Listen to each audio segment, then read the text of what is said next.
Week 1, only one Browns defender had a 70-plus pass rush grade, 70-plus run grade defense. Jadeveon Clowney for the Browns. And Myles Garrett was the top-graded defensive player in the NFL for Pro Football Focus.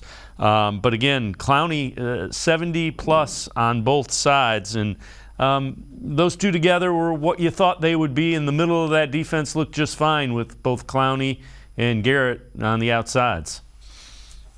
We're seeing something that I don't think Browns fans are used to, which is the player having a renaissance on the Cleveland Browns, right? Like the guy, the old guy, the name with like, he used to be great like maybe 3 years ago, comes to the Browns, and it usually ends up like, oh, Willie McGinnis is going to be out the league in like 2 years. Like that's usually how this thing has ended up for us. Now we're in a different point to where Jadeveon's been as good as he's ever been with Cleveland. And he is starting to be like 2015, 2016 Jadeveon Clowney, right? Where he was a monster in both edge rushing and both in like stopping the run. So, yeah, this has been a breath of fresh air. I mean, again, when you put guys close to Myles Garrett, it's no secret that things go good for those guys, right?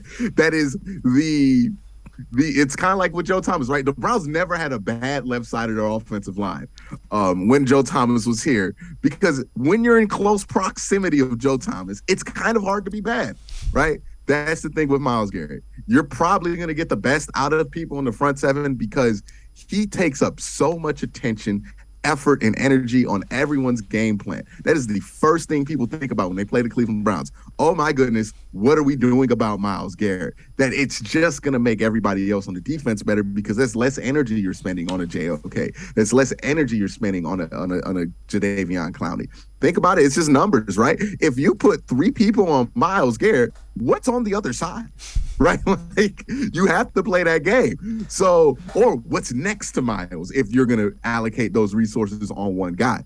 So his ability to be great has also kind of, I don't want to say rubbed off because Clowney's been good, but has helped Clowney be the player that he always could be, because now he's in situations that are favorable to him when before, when he was the main guy, defenses would focus on putting him in unfavorable situations. And since Myles is so good at just winning in situations that he is not technically favorable in, it almost like makes it worse because now they're in the game, they're trying to stop the bleeding, and now they're just leaving Clowney on the island. So he's benefiting from that in a way, but he's also executing at a very, very high level.